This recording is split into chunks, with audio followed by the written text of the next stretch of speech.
Hello and welcome to Mindset Mastery Module 12. In this video, we are looking at stress, and it's something that we can all relate to, right? Because stress hits all of us in different forms, whether it be physical, mental, or emotional stress. None of us are foreign to it. And what we have to learn is how we can better manage it or eliminate it so we can stay on track towards our goals. Now, if you aren't already aware of this, stress is one of the major reasons and blockages why people don't achieve their goals. Now, when we're stressed, that's when we go and comfort eat. When we're stressed, that's when we procrastinate and end up not training and putting off our workout. When we're stressed, that's where we sleep in through our alarm and we feel lethargic in the morning. So the key here, what we're going to go through in this video is really understanding the different forms of stress, but then giving you a strategy that you can deploy into your life when these stressful periods come in your life. It's not kind of a matter of if, it's more a matter of when. They will happen depending on where you're at in your life cycle. But if you have a strategy, you can get through that a lot quicker and not let it derail your goals as much. So let's look at stress just in general. So we have just general stress. Now this can be physical, mental, or emotional. And what I like to kind of look at is a stress scale. Now this stress scale is like 1 to 10. Now different forms of stress have a different kind of intensity. So you can have kind of short, intense bouts of stress, which could be due to a conflict or a confrontation. And often during those moments we get little spikes of cortisol and adrenaline. But then you can also have more your ongoing, longer forms of stress, okay? The other thing that we need to understand is that cortisol is the major hormone that's released during stress. Now, cortisol is a fat-retaining hormone. It makes it very difficult to actually think clearly. We become 7 times less cognitively capable when stress hits our body, right? What it also does is it increases our hunger and especially our craving for carbohydrates. And then we move into anxiety. Now, anxiety, if you've ever had it, it's a constriction of the visceral sac around our heart and lungs. So we have a visceral sac, which contains all of our major organs and keeps them safe in there.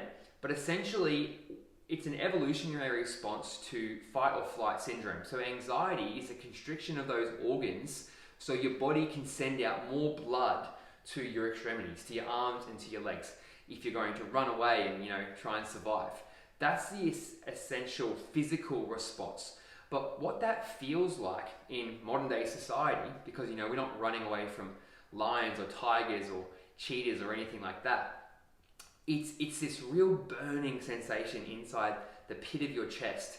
It's a shortness of breath and an inability to breathe, feeling like your constriction, feeling like kind of almost like the walls are starting to close in around you a little bit. It can also be accompanied by tingling throughout your skin, which is a very intense form of anxiety, and even shaking. Now, those intense forms, we refer to that as a panic attack. Now, I've had a couple of these in my life, not recommended, and if you have had one, most people have had a few of these, and it's normally when stress has been building and building and building, and it hasn't been dealt with. So it's being suppressed in the body, and then eventually that stress has to come out, whether it be emotionally through crying, whether it be through intense anxiety and panic attacks and shortness of breath. So it can be a very, very debilitating experience. And when I first went through this, I didn't handle very well. In fact, I just isolated myself altogether and spent 3 or 4 days in a dark room because I didn't know what was going on with my body. And then we have our longer form of stress, and this is called adrenal fatigue, or more commonly referred to as burnout. Now, the symptoms of burnout are normally morning exhaustion. So you wake up and you feel completely exhausted. Even though you've had, your 7 or 8 hours sleep, you feel so tired and you feel so heavy in the eyes.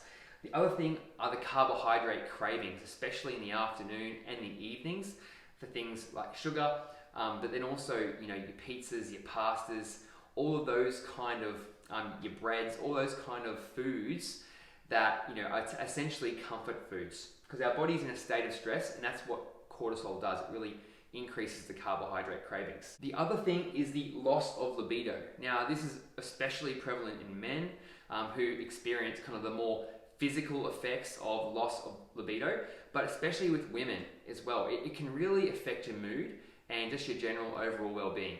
One of the other symptoms is weight gain. It's very, very easy to gain weight when you're in a state of adrenal fatigue, mostly because your body's kind of going into survival mode. So you're eating more carbohydrates, you're generally training less, you're not sleeping as good as what you normally would, so it's a recipe for weight gain.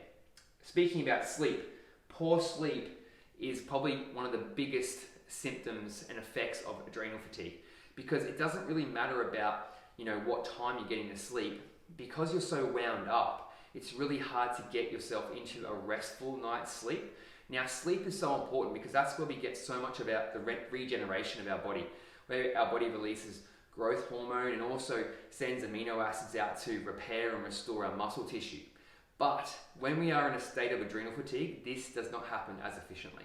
So let's look at some of the strategies that we can deploy in each of these scenarios. So firstly, what we have to understand is we've got to spot the stress. We've got to spot the anxiety. We've got to spot the burnout. See, so often, many people go on months, even years, in a state of stress or constant anxiety or constant burnout for a long period of time, and that just becomes their normal. Now, I've had experience with this. I spent a great time in stress, probably about 18 months, and then it translated into a full-on burnout in adrenal fatigue.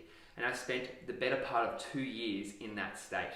Now, even though I may have got out of adrenal fatigue just for a little while, it was so easy to relapse back into it, especially if I was working too hard on the business and not doing any of the self-care practices that I need to do to reduce stress. So with stress in general, what we need to understand is that if we're just trying to reduce our stress, there's a couple of things that we can do.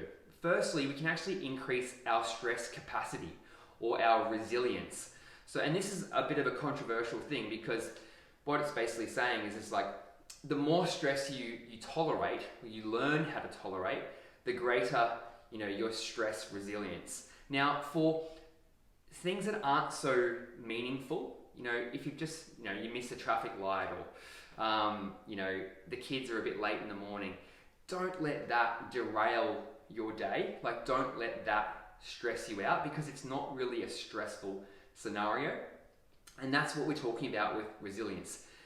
If there's a real genuine need to be stressed about something, then for sure. But if it's a kind of a minor thing, then don't worry about it. What we also have to do is we've got to develop awareness around the times where we are getting stressed, because that's going to really help us start to understand, okay, what scenarios and what situations are leading to my stress.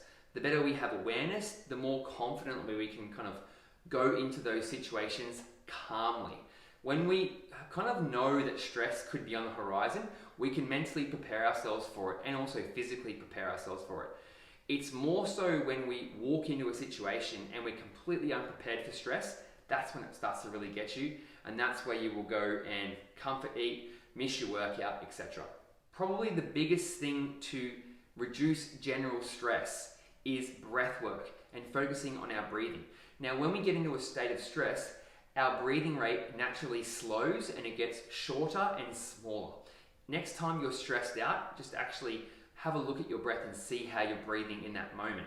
It's really good awareness, but what we need to do is we need to breathe. Now, we can do this via the form of meditation, which is a high performance habit I'll be teaching you in the very next module.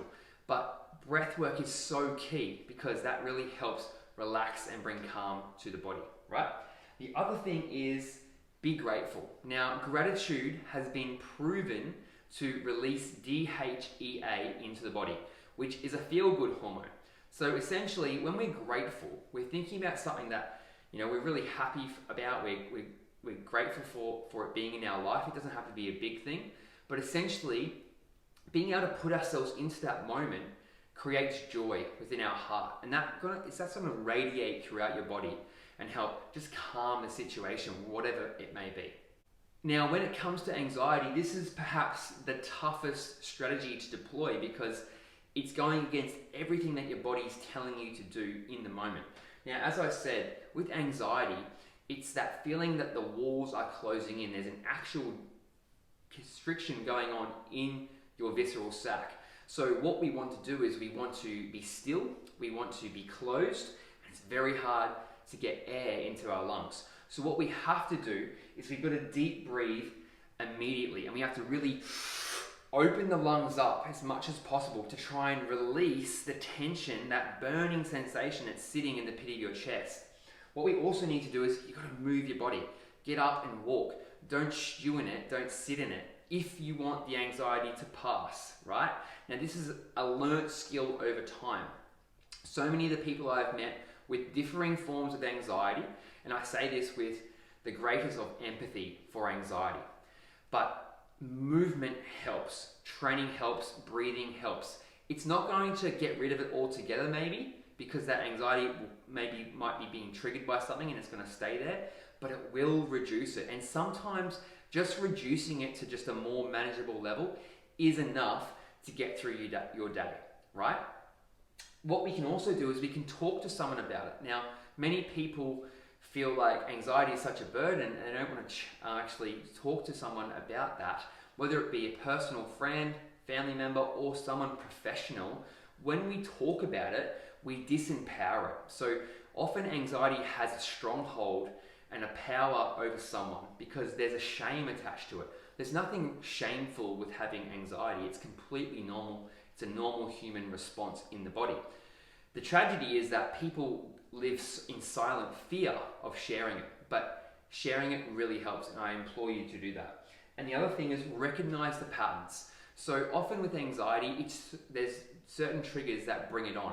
Try and recognize those patterns so you can start to kind of steer yourself around the anxiety rather than going head on into it all of the time.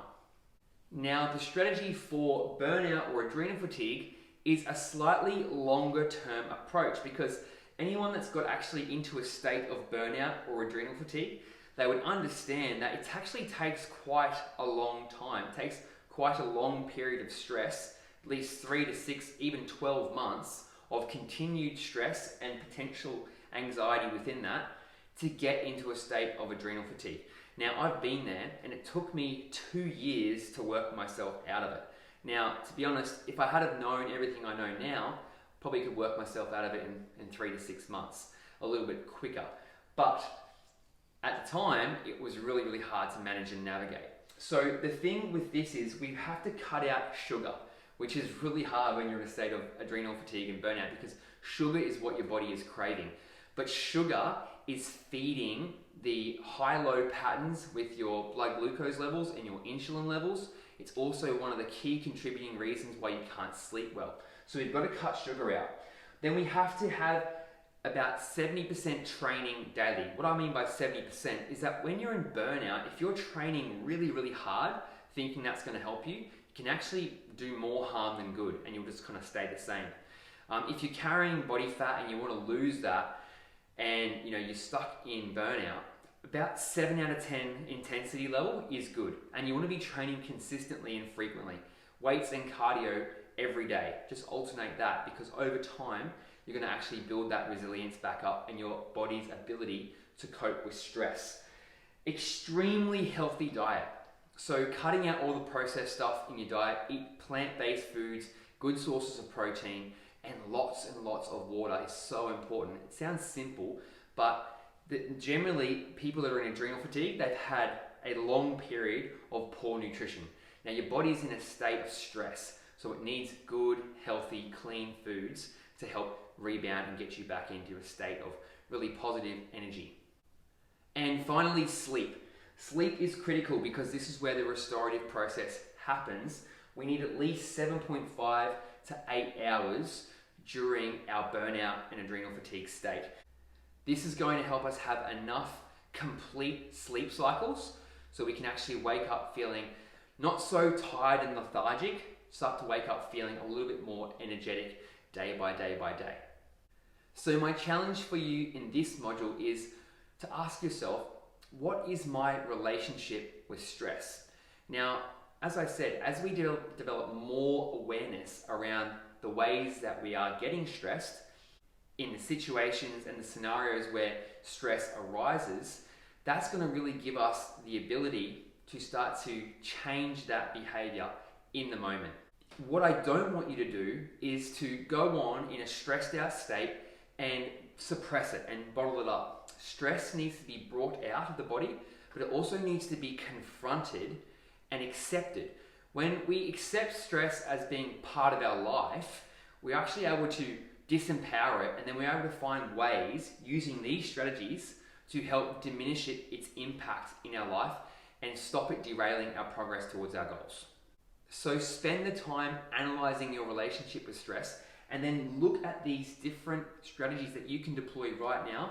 Pick one or two of these that need to go into your life and start to implement that into your life so you can reduce your stress levels. Really excited to share Module 13 with you, where we'll go into high performance habits, and I will see you there.